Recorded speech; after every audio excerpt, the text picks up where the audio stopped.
Coming up on the BattleCry, you're going to find out why I haven't shaved. I have bags under my eyes. I look so terrible. And it's been a great week anyway. I'll give you a hint. Kansas and South Dakota coming up.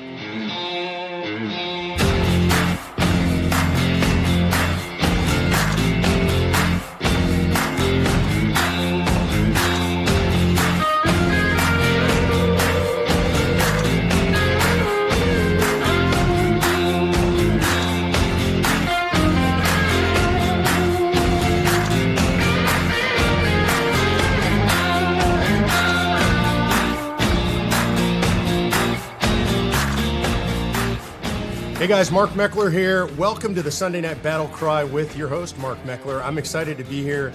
I'm just excited to be on my feet. It's been a crazy week, but as always, before we get into what's been going on, I want to talk about a call to action because we're here. We're all about action. We're not just about talking. We do talk, but we're really about action. This week, there's something that I just want to remind you guys. I sort of talk about this a lot, but not in exactly these words. I want to make sure that you guys are always prepared and you're being wise and you don't panic. And I'm saying that right now because I know storms are blowing through all over the country. Some of you have already been hit by them. Some of you are going to be hit by them later. So I want to talk about, what does that mean to be prepared and being wise and not panicking? Don't be the person that goes to the grocery store and buys 27 rolls of toilet paper. That's an odd number, so you probably don't buy 27. Call it 30 rolls of toilet paper. You don't need to panic. You're going to have enough toilet paper. It's going to be okay. You don't have to have 300 bottles of water. Get a little bit of water. It's fine. But you don't need to panic. I saw things from our local grocery store that blew my mind. Empty shelves. People are panicking. It's going to be a 2-day event at most. I don't know what people are thinking. Don't panic. You don't need to be one of those people. As President Trump said, don't be a panicking. But I'm not telling you not to be wise or not be prepared. Make sure you have food on hand. That's important. You don't want to run out of food when it's freezing cold outside. Make sure you have food that's stable, even if the power goes out. Make sure you have a way to cook, maybe a little propane stove. Make sure you have wood cut if you have a wood stove fireplace. That's called being wise, right? And being prepared. It's not panicking. You just do the wise things to be prepared. And then last, I would say, in that kind of weather, if you can absolutely avoid it, just don't go out. Don't be one of those people that goes out on the road to prove how tough you are. And then you end up having to call first responders to pull you out of a ditch or whatever it is. You don't want to be one of those people. So don't go out unless you need to go out in this weather, but always be prepared, be wise, don't panic. No need to panic. All right, it's been a heck of a week in COS. You can probably see it on my face. I don't look good. I know I don't look good. You can write in and tell me I don't look good. It's true. I'm a little bit wrinkled. I got 3 days of beard on my face. I got bags under my eyes. It's been a rough week. It's been a good week, but it's definitely been a rough week. So this week I was in Kansas, and I want to tell you a little story. I flew out to Kansas, very excited to be there. Flew out late in the evening on Monday night because I knew we were going to have a vote in Kansas. I was pretty sure Kansas was going to become the 20th state. There was no way I was going to miss that. So I flew out late Monday night. I arrived in Kansas City around 11 p.m. and I went to pick up my car. Now, a little pre-story. I have a very small wallet, looks something like this, that sticks to the back of my phone. I've never lost it. I lost it. I did. I lost it. It's in the house somewhere. I'm positive it's in the house somewhere. I didn't go anywhere with it. It's gone. I couldn't find it. It meant I didn't have my ID. I didn't have my credit cards. Ultimately, I had to cancel all my credit cards because I looked everywhere. I knew I wasn't going to find it. And so I went to Kansas City. I had my passport with me. Need that to get on the airplane. So that was okay. Thank God I had a valid passport. No credit cards. And so I get to the airport, all good. But when I get to Kansas City and I go to leave the parking lot from the rental car place, they say, I'm sorry, we can't let you out. Your card's not good. Okay. Do you have an alternative card? No, I don't. I lost my wallet. No card. What else do we do? Do you have Apple Pay? I'm like, I think I've seen it on my phone. I've never used it. Like, well, why don't you see if we can set that up? So I literally had to spin around. Remember, it's 11 p.m. at night. I'm tired. Spin around and wait in line and get my Apple Pay working. Finally get out of the parking lot. It takes me about an hour. So I get to maybe I got in at 10. I don't know. Anyway, I get to Topeka, which is where I'm driving, where the capital is. Now it's midnight. All right. I'm tired. and I just want to go to my hotel and go to sleep. So I pull into my hotel, get out, get my bags, walk into the hotel, tell them my name. They're like, "Oh, I'm sorry, sir. Didn't somebody call you?" No. Well, your reservation was canceled. Why was my reservation canceled? Well, something was wrong with our booking system and we just overbooked tonight. They should have called you, but your reservation's been canceled. You don't have any rooms? No, we don't have any rooms. Okay, no rooms. That's bad. No panic. I don't panic, right? Not panicking. Be prepared. I look, there's a bunch of hotels around me. I figure this is not going to be a problem. I'm just going to go to one of the other hotels and check in. Somebody will have a room. So I go hotel after hotel after hotel after hotel, like 10 hotels. I'm not kidding. And by 12:30 a.m., I found out no rooms. There is no room at the inn. It's bad. So now it's 1:00 in the morning, 1:15 in the morning. I'm exhausted. I'm meeting some folks for breakfast at 8 a.m. I don't have a hotel room. So what do you do? So I went to a truck stop. This is legit what I did. I went to a truck stop, pulled into a truck stop. Now here's where the story gets super weird. I had a minivan. Now I never have a minivan. I don't rent minivans. I'm philosophically opposed to minivans. They're like neuter mobiles, right? For men, if you drive a minivan, I'm sorry for insulting you. Don't do that. It's bad for your maleness. Anyway, I was driving a minivan because that's the only car that they had when I was checking out of the rental car place. So I'm in this humiliating minivan. And then I'm thinking, thank God I have a minivan because at least there's room in back for me to lay down and go to sleep. So I go into the truck stop, 1:30 a.m. It's 25 degrees outside. I leave the engine running and I crawl in back and I kind of I roll up my jacket and I use my backpack as a pillow. If that sounds uncomfortable, it's uncomfortable. It's real bad. And eventually at about 4 a.m, it gets cold in the car, despite the heater being on. I can feel the cold coming through the floor of the car. And so I get up and I go into the truck stop and I buy a fleece blanket and a pillow. They have them because it's a truck stop. And I buy a fleece blanket and a pillow.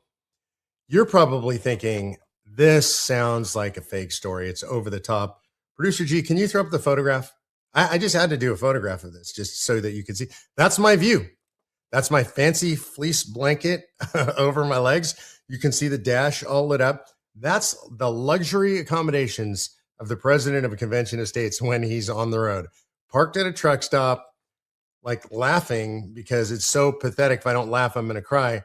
That was a view from my room right there. It's the real deal. You can get rid of it. It's painful enough, Producer G. So that's where I spent the night. And what that meant is the next morning when I got up, no place to shave or anything. I mean, I went in to try to take a shower in the truck stop. They have showers in these truck stops. There was a long line. I didn't have time. So I didn't shave, but I did just pull my suit out of the bag. I changed in the back of the car for real, changed into my suit, and off I went to breakfast and then off to the legislature for the day. So it was a little bit of a rough start. I just had a 1-day shadow. It wasn't too bad, but it was a rough start. Went to the legislature, and from there, everything was glorious. Honestly, it was incredible because the first day, what we did on Tuesday was we had the floor debate. And so it went onto the floor. People debated whether they should vote for Convention of States resolution or not. We'd already passed the Senate, so everything's on the line, right? If we pass here, we know it's going to be state number 20. I believed we had the vote. We had a good whip count. But you never know what's going to happen. I've seen stuff on the floor where we have all the votes and some weird procedural thing happens and then you're dead. It happened to us in Texas two sessions ago. And it was bad. It's like last minute, we had all the votes and then they just shut us down on a procedural thing. So I'm always nervous about that. Debate went kind of as I expected. There was some hit and miss stuff. There were some weird people claiming rules things, which always makes me nervous, but ultimately went through and they voted for cloture. Cloture meaning they're going to move to a final vote the next day. So that was that day. We celebrated a little bit, but not over the finish line. Close to the finish line, but not over the finish line. But super exciting. Thank God for my trusty assistant. Calling her assistant isn't enough. The woman who makes my life work when I'm on the road, and that's Michelle. And she helped me out. She got a hotel room. She got him a credit card. So I actually had a hotel room the second night, which was, you don't realize how much you appreciate a hotel room until you slept on the floor of your minivan the night before in 25-degree temperature. So anyway, I had a hotel. That was great. Got up in the morning, thought, okay, I'm going to look better today. I had at least a decent night's sleep. I'm going to shave. And I went and I opened up my toiletries kit and no razor. Yeah, no razor. I forgot my razor. I lost my wallet. I forgot my razor. I slept on the floor of my minivan. I had no razor. So now I'm going into the second day, 2 days worth of growth on my face. Not much I can do about that. Like, I didn't have a razor. I don't know what you do. So I went in, I just thought, I'm going to go with the rough, manly look. That's just, I'm thinking about whether to grow a beard. I didn't have any excuses. Nobody said anything. I think people were being polite. I probably, looked like warmed over toast, but it was the best I could do. So went in, we had the floor vote that day. So we go in, there isn't a bunch of debate. There are some procedural moves that make me a little bit nervous. And ultimately we passed the Kansas House of Representatives. I think the vote was 81 to 42, something like that. I'm not exactly sure on the numbers, close to that. It's all a little bit of a blur to me. Big celebration. You're not allowed to cheer in the chambers, by the way. So everybody was I'm so proud of the grassroots, the restraint. It's hard to show restraint when you pass like that, especially when it's been a while. But we passed Kansas. Kansas became state number 20. Absolutely incredible. That night we had a celebration. A bunch of grassroots came. We had a dozen legislators there come. Everybody was talking about the long fight. And this is the thing I want to say about this that's most important. 13 years. 13 years from start to finish in Kansas. Dave Schneider, who was our first volunteer state director, who then was the regional director for that area, who's now our paid lobbyist there, been there 13 years. I've been going there 13 years. Some of the grassroots been going there 13 years. So when you think, oh, it's taking too long, it's never going to happen, it's too hard, those folks stuck it out.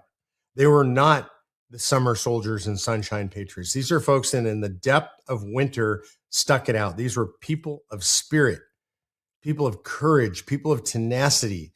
I'm so proud of the grassroots in Kansas. There's a lot of strategy that happened. I'm really proud of the legislators we worked with, really proud of Dave Schneider, who was there the whole time, who was the master of this strategy, proud of Deanna Beckett for taking over for him and bringing it across the finish line.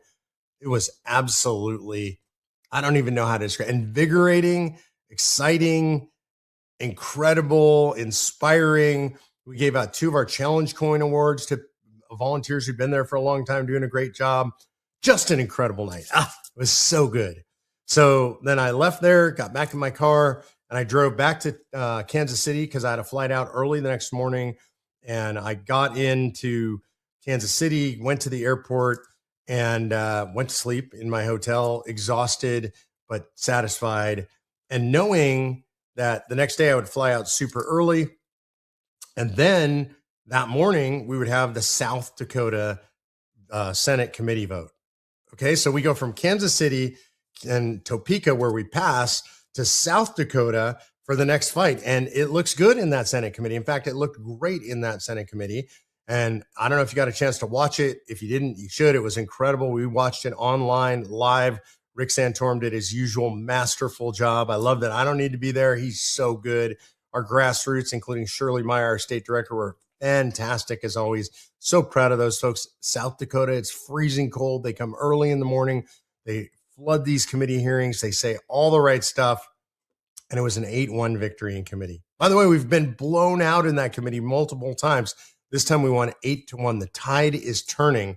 Absolutely incredible. So that's now done, which is amazing. And South Dakota works fast. When it comes out to committee, boom, straight to the floor. We don't know exactly. Monday, Tuesday, probably going to be on the floor in the Senate. And I think we're going to get it done. I think we're going to pass the South Dakota Senate. The House, a little more sketchy. Not 100% sure on that. We're counting votes. I think we're going to get there. I think South Dakota is going to be state number 21. That's my goal. I expect that to happen. I don't even know how to say it. I'm so excited about the momentum we have this year. So much good stuff going on. It's been a great year already.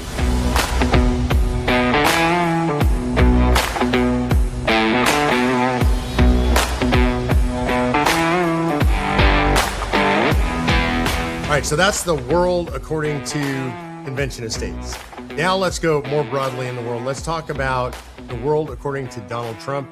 If you wanted to see what the world looks like according to Donald Trump, you needed to go to Davos. Well, you didn't have to actually go, like regular folks like us aren't allowed to go.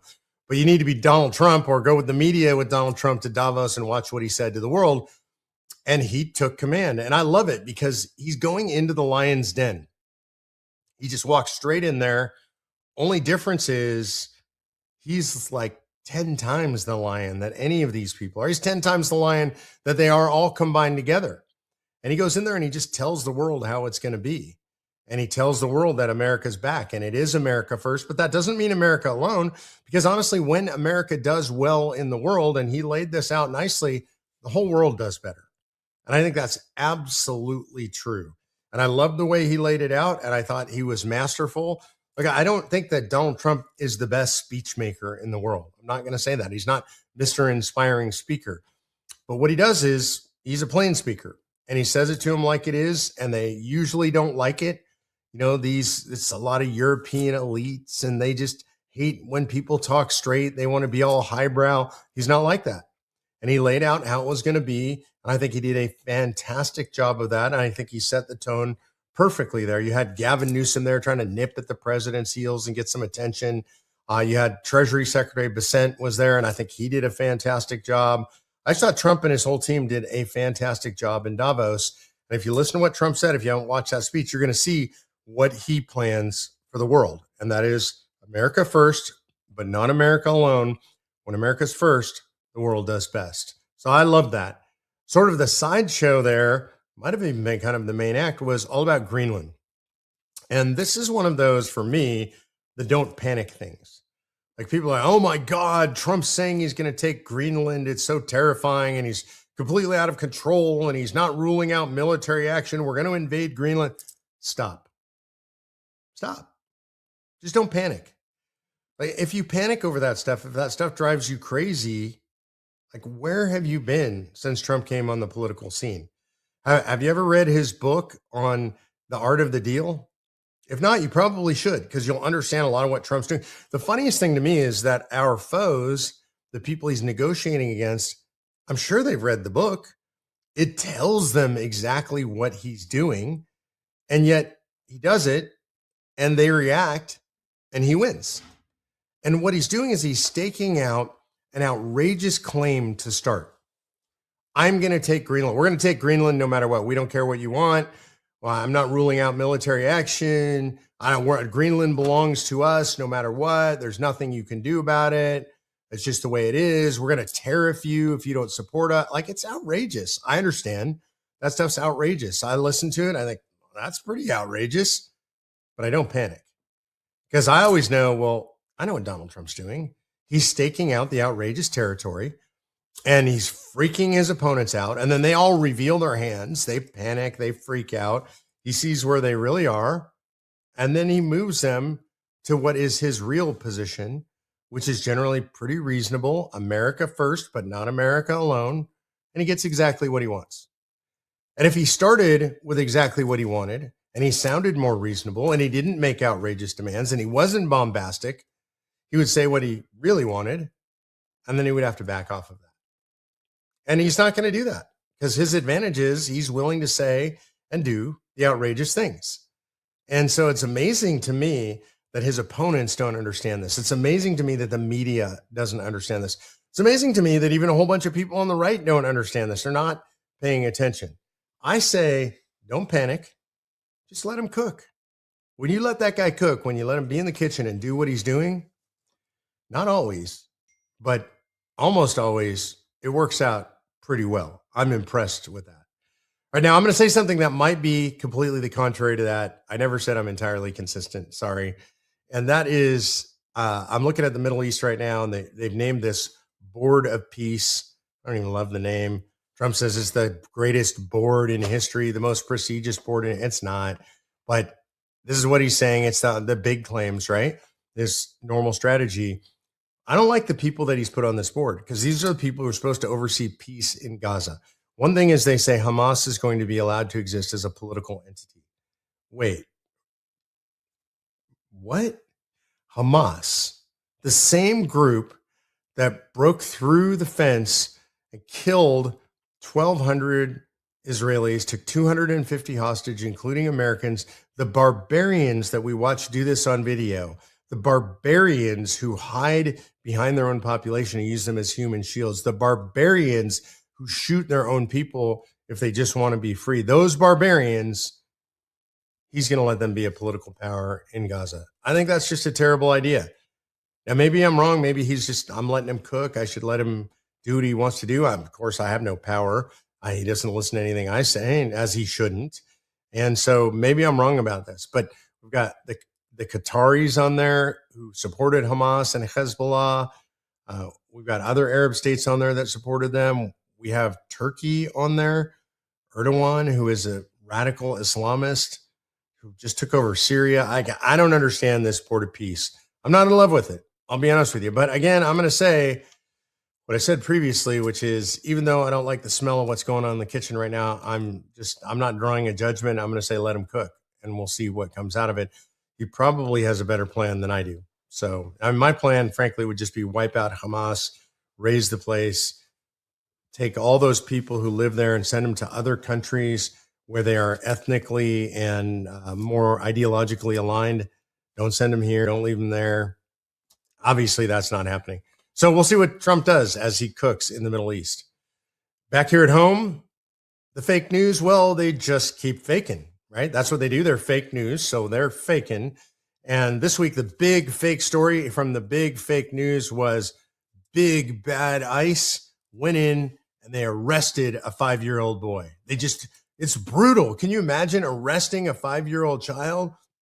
They had pictures of the 5-year-old child in ICE custody. And then there was a story led by the New York Times that ICE used this 5-year-old as bait to capture his father, who was an admitted illegal immigrant, right? So this guy, he's a criminal. So what really happened? Do you believe that ICE is going around arresting 5-year-old kids and using them as bait? I hope you don't, because that's so ridiculous and it's so stupid, it's offensive. So what really happened? What really happened is they went after an illegal immigrant who had his 5-year-old son with him. And when they stopped the guy ran and abandoned his 5-year-old son. Just abandoned him. Like, I'm out of here. Now, I want you to imagine that. I know a lot of you have kids.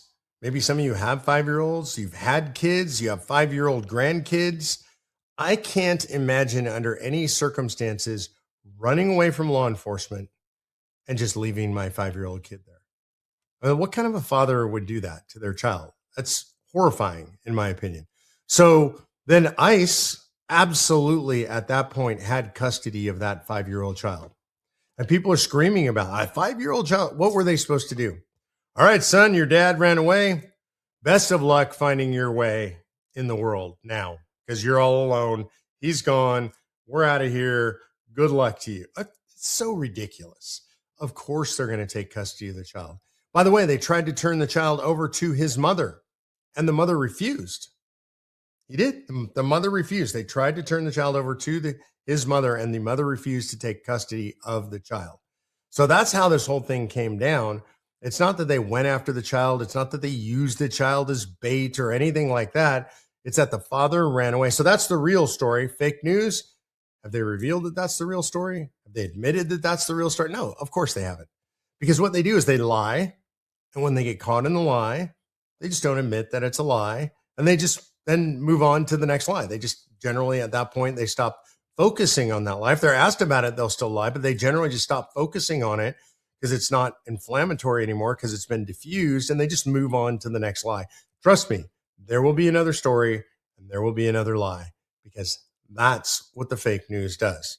Also in domestic stuff, we had the church invasion last week in Minneapolis, where a bunch of protesters went into a church, invaded a church, terrified the parishioners, scared children, and the left somehow thinks that this is okay. They're not speaking out against this. Don Lemon was there in the middle of it, and he actually was part of the protest. He knew it was taking place. He was with the people when they were planning it. He's a co-conspirator in this, and I say co-conspirator for good reason, because this is a violation of the law. The law is the FACE Act. It was an act passed quite a few years ago, primarily promoted by Democrats to prevent people on the right, religious folks, Christians like me, from stopping people from going into abortion clinics, right? And so it was preventing those conflicts. And I think conservatives did something good back then. They don't often do this in governing, But they put something in the bill said, okay, same thing is true for churches. Like you can't go in and you can't interrupt a church service. That's a violation of the law. And so that got put in there. And so these people absolutely violated the FACE Act. Probably some other things. They interfered with people exercising their religious freedom rights under the First Amendment. That's a civil rights violation. And so now they're being prosecuted. At least 3 of them have been arrested. Don Lemon himself has not yet been arrested. There was an arrest warrant, or there was a charging document presented to a judge for Don Lemon. The judge refused to sign it. Now, funny little thing, that particular judge is married to somebody who works for Attorney General Keith Ellison there in Minnesota, radical leftist associated with Don Lemon, friends with Don Lemon. Yeah. Are you surprised that that judge wouldn't sign it? So I'm not sure what the Trump admin is going to do about that. They say they're going to prosecute everybody that barged into that church, and they should, because if they don't, people are going to keep using this tactic, and you and me and everybody else practicing their faith should be safe in their houses of worship. So that's another story to be watching as that develops. Finally, on the home front, what's up with the economy? That people keep saying, oh, the economy is not great. The economy is not good enough. The economy is actually hot right now. The latest figures show that it grew on an annually adjusted basis at 5.3% in the last quarter of last year. That's off the charts growth. That's absolutely incredible. It's hot. And by hot, I do not mean overheated. I just mean it's hot. It's really good. The inflation is staying down. Growth is up. Wages are up. There's still affordability issues out there. I think Trump is working on that. And as the big, beautiful bill comes into play as we move into the year, I think you're going to see the economy get even better. And I'm really excited about that. Those are going to be the most important numbers as we head into the midterm elections. People are going to wonder what's going on with the economy. What's my pocketbook? That's the thing that most people care about.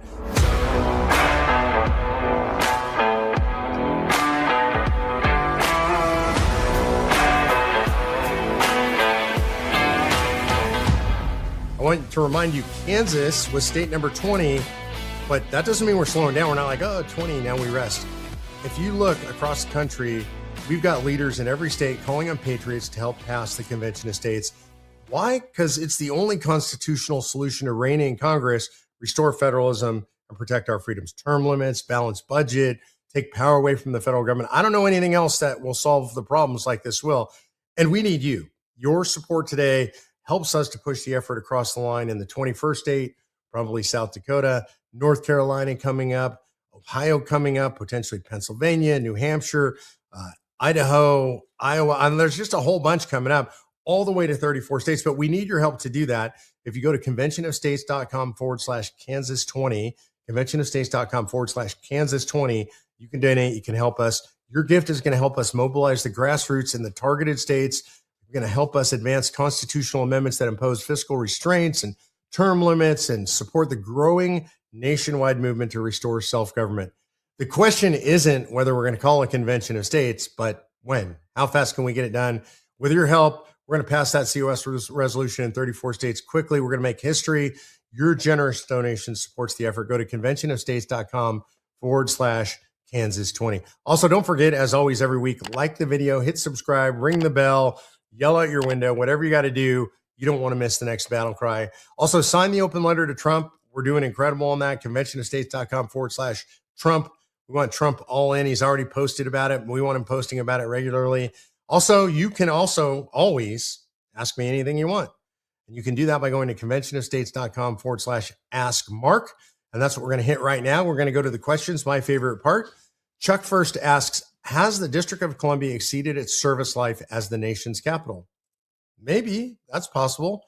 He says, what began as Jefferson's and L'Enfant's beautiful creation with ample real estate in the right place has grown into a small, congested metropolis in the wrong place. And so he wants to know if I think we should do away with it. My answer is maybe. I'd rather just take all the power out of the city. I like the city. I think it's a beautiful city if it belonged to us. So maybe we move it, maybe we don't. I'd like to know more about his ideas. I think Chuck has a book out there. You can look him up. It's Chuck First. NEP said Flashpoint is exposing a lot about what the Muslims are doing to the children in this country. How is indoctrinating these children with hate, brainwashing against us, not abuse? Marrying little girls at 9 years old, beating their women and little girls, and forcing women to marry. They're on U.S. soil. So how can they get away with this? I think we have a fundamental problem. We are a very tolerant nation. And when our tolerance gets used to allow people to be intolerant of Judeo-Christian values, of our system, of the things that we hold near and dear as Americans, we got a problem. And this is a relatively new phenomenon at large scale in the United States of America. We're going to have to figure out how to deal with it. I think one of the ways that I've proposed is, I am worried that Islam is not just a religion. Islam is a system. It's an entire governmental system. It's a sociological system.